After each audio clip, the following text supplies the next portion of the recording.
வீட்ல சொல்லிட்டு வந்துட்டியா? ஆமா சொல்லிட்டு வந்துட்டேன். இல்லனா நான் வந்து சொல்லலாம்னு நினைச்சேன். நானே சொல்லிட்டு வந்துட்டேன். சொல்லிட்டு வந்துட்டேன். என்னன்னு சொல்லிட்டு வந்த? வீட்ல போறேன்னு சொல்லிட்டு வந்துட்டேன். நான் போறேன்னு சொல்லிட்டு வந்தேன். என்ன தேவையில்லாம பிரச்சனை பண்ணுற? நீ வந்து என்ன வச்சிட்டு லூஸ் மாதிரி என்ன பேசிட்டு? நான் யார் தெரியுமா? உனக்கே உன்னை யாருன்னு தெரியல. என்ன எனக்கு எப்படி தெரியும்? நான் யார் தெரியுமா? Hello you respect take respect. Okay. நல்லா முடியாது. ஃபர்ஸ்ட் இட்ஸ்ல நீங்க தான். நான் யார் தெரியுமா? உங்களுக்கு யார் மாயம்மா என்ன தெரியுமா? யாருமே தெரியலன்ட்டாங்க. இதோட உங்களுக்கு ஷேம்லி வேற ஒண்ணில போயிடுங்க. என்ன பார்த்தவங்க பயந்துட்டு யாருன்னு தெரியல. ஐயோ ஐயோ எல்லாம் பயப்படுறாங்களா? அம்மா உங்ககிட்ட பேசவே முடியாது. நீ கிளம்பு. யாரா சண்டைக்கு வரீங்களா? வாங்க வாங்க. நீ வரியா? நீ சண்டைக்கு வரியா? வரியா? வா வா அவ்வளவுதான் ஒண்ணு. வாங்க யாரா சண்டைக்கு வர சும்மாவே இருக்க மாட்டேங்குது. சமாதானமே இல்லை. யாரெல்லாம் போட்டு அடிக்கணும் தோணினே இருக்குது.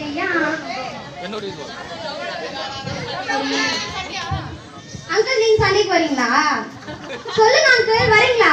என்னம்மா இப்ப பார்த்தாலும் கத்திட்டு கோபமாவே பேசுற? சமாதானம் ஒண்ணு இருக்கு தெரியாது உனக்கு? கை சும்மாவே இருக்க மாட்டேங்குது அங்கிள். யாருன்னா போட்டு அடிச்சுனே இருக்கணும். சமாதானம் ஒண்ணு இருக்குமா? ஏசப்போ ஏத்துக்கோ. உனக்கு ஆண்டவர் மிகுந்த சமாதானம் கொடுப்பாரு. உலகம் கொடுக்கிற சமாதானம்ல இயேசு கிறிஸ்து கொடுப்பாரு.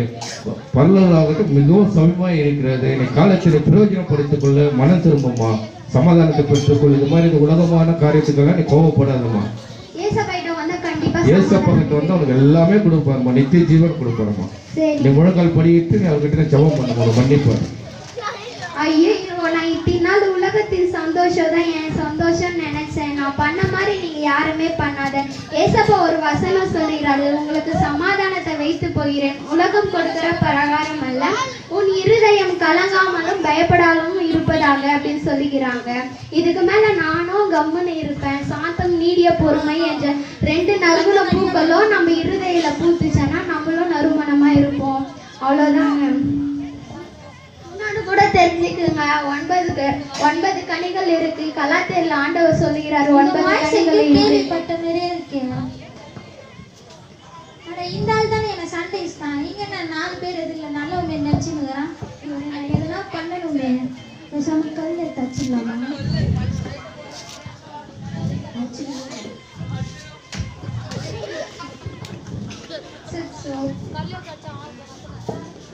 ப்ரோ என்ன மன்னிச்சிடுங்க ப்ரோ. கையெல்லாம் பிடிக்கிற வேலை வச்சுக்காத. ஏன் ப்ரோ இப்படி பண்றீங்க? எனக்கு மனசு கஷ்டமா இருக்கு. மன கஷ்டம் ஏற்பட்டுச்சு ப்ரோ. உனக்கே மன கஷ்டம்? உன்னால தான் மற்றவங்க ஏற்படுவாங்க, உனக்குலாம் ஆகாது ப்ரோ. நானும் அப்படிதான் ப்ரோ இருந்தேன். எனக்கு ஒரு ஊழியக்காரர் சொன்னாரு, சமாதானத்தை உங்களுக்கு வைத்து போகிறேன், ஏசப்பா கிட்ட வாங்க உங்களுக்கு எல்லாமே தருவாரு சொல்லுகிறாங்க. நீ பண்ண அந்த விஷயத்த நான் என்னைக்குமே எத்தனை ஜென்மத்தாலும் மன்னிக்கவே மாட்டேன். கிளம்பு. ப்ரோ ப்ரோ ப்ரோ என்ன மன்னிச்சிருங்க ப்ரோ. என்ன ப்ரோ? நீங்க 4 பேர் இதுல சுவிசேஷம் சொல்லுங்க. நாங்க தான் ப்ரோ கல் எடுத்து அடிச்சிட்டு ஓடிட்டோம். ப்ரோ நீங்க தான் கல் எடுத்து அடிச்சீங்கன்னு தெரியும். நான் அன்னைக்கே மன்னிச்சிட்டேன் ப்ரோ. யோ நீ அன்னைக்கு எனக்கு பேசின வார்த்தையே என்னால மன்னிக்க முடியல. இன்னைக்கு நான் ஒருத்த வந்து உன்னை கல்லால அடிச்சேன்னு சொல்றான். உன்னால எப்படி மன்னிக்க முடியுது? ப்ரோ ஆண்டவர் ஒரு வார்த்தை சொல்றார், பிதா வந்து நம்மளை மன்னிப்பது போல நம்மளும் வந்து மனுஷங்களை மன்னிக்கணும். மனுஷனுடைய தப்பிதங்களை மன்னித்தால் தேவன் உங்களுடைய தப்பிதங்களை மன்னிப்பாரு அப்படின்னு சொல்லி நம்ம வந்து மனுஷங்களை மன்னிச்சாதான் ஆண்டவர் நம்மளை மன்னிப்பாரு ப்ரோ. அதனால நான் வந்து அன்னைக்கே இவரை மன்னிச்சிட்டேன் ப்ரோ.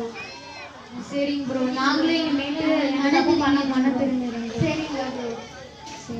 சரி.